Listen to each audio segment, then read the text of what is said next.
Ada apa nih? Syamita, Dev, lagi ngapain nih? aku habis olahraga nih. Dev lagi ngapain di sini? Nih aku lagi nyari inspirasi untuk tugas. Oh gitu. Oh ya Dev, kamu anak KSPAN kan?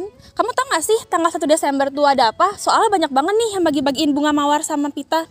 Jadi pada tanggal 1 Desember merupakan peringatan Hari AIDS sedunia yang bertujuan untuk menumbuhkan kesadaran terhadap bahaya AIDS yang disebabkan oleh penyebaran virus HIV. Oh gitu ya Dev. Terus HIV AIDS itu apa sih? Jadi, HIV atau Human Immunodeficiency Virus merupakan virus yang menyerang sistem kekebalan tubuh pada manusia. Sedangkan AIDS atau Acquired Immunodeficiency Syndrome merupakan kumpulan gejala penyakit yang disebabkan oleh menurunnya kekebalan tubuh pada manusia. Lebih singkatnya lagi, HIV itu merupakan virusnya dan AIDS itu merupakan gejala terakhir dari HIV. Oh gitu ya Dev. Terus orang yang terkena HIV itu gejalanya langsung kelihatan atau gimana sih Dev? Enggak, tak. Orang yang terinfeksi virus HIV itu memiliki beberapa tahapan gejala yang dimulai dari periode jendela di mana orang tersebut sudah terinfeksi virus HIV namun ketika dites hasilnya negatif. Tahap selanjutnya, stadium 1, di mana seseorang tersebut belum menunjukkan gejala apapun. Stadium 2, orang tersebut mulai menunjukkan gejalanya seperti penurunan berat badan. Nah, stadium 3 itu mulai munculnya penyakit seperti TBC. Stadium yang paling parah, stadium 4, yaitu mulai munculnya jamur pada kulit dan penurunan massa otot.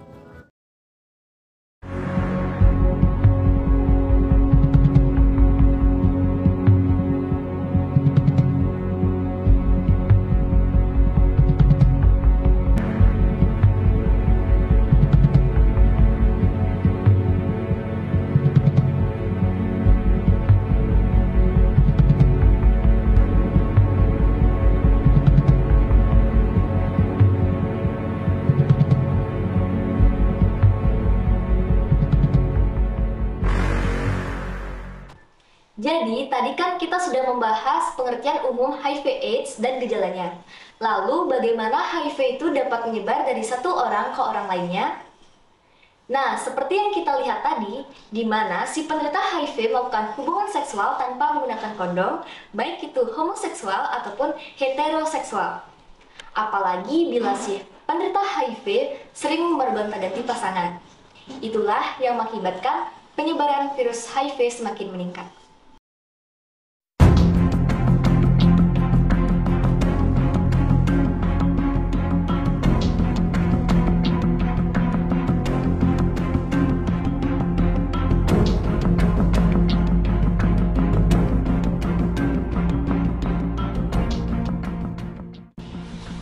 Kira-kira apa ya hubungan HIV/AIDS dengan pemakaian narkotika suntikan? Nah, jadi penularan HIV selain melalui hubungan seksual juga bisa melalui jarum suntik yang tidak steril dan tercemar oleh HIV. Seperti pada video yang telah kita lihat, terdapat dua orang yang menggunakan jarum suntik yang sama secara bergantian, yang dimana kita tidak tahu, mungkin saja salah satu di antara mereka telah terinfeksi HIV.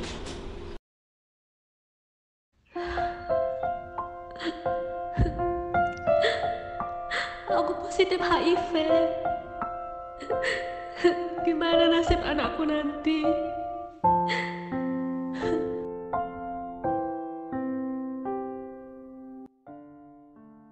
Seorang ibu yang menderita HIV, resiko penularan terhadap bayi di dalam kandungannya kemungkinan sebesar 20-40%. Apalagi bila si ibu telah menunjukkan gejala AIDS, maka resikonya semakin besar.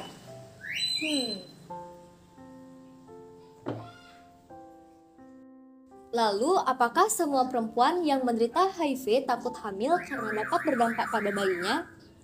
Nah, setiap masalah itu pasti ada solusinya.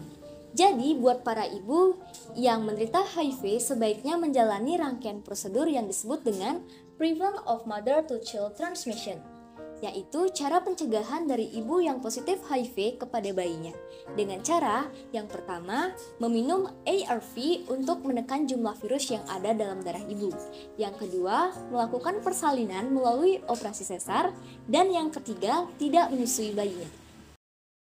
Oke, sekarang aku mau menjawab dua pertanyaan dari teman-teman. Yang pertama, Kak, benar nggak sih kalau kita berpelukan dengan penderita HIV/AIDS bisa ikut tertular? Oke, aku jawab ya. Penularan HIV/AIDS tidak dapat melalui berpelukan, makan bareng, mandi bareng, maupun tinggal serumah bareng si penderita HIV/AIDS. Dan itu tuh tidak benar dan kalian nggak usah khawatir ya. Oke, next question. Kak, bisa nggak sih virus HIV menular melalui nyamuk? Kan nyamuk mengisap darah. Nah, virus ini memang hidup di darah manusia, akan tetapi virus tidak dapat hidup di luar tubuh manusia. Jadinya gigitan serangga itu tidak dapat menyebabkan penularan HIV/AIDS. Oh iya guys, ada pepatah yang mengatakan lebih baik mencegah daripada mengobati. Cara mencegah biar kita tidak tertular HIV/AIDS itu ada 5 cara. Nah, cara yang pertama, abstinensi, tidak melakukan hubungan seksual di luar pernikahan. B. Be faithful, harus saling setia terhadap pasangan. C. Kondom, harus menggunakan kondom saat melakukan hubungan seksual. D. Don't drug, tidak menggunakan maksa terutama melalui suntikan. E. Education, harus mencari informasi yang lebih eduktif dan benar. So, jauhi penyakitnya, bukan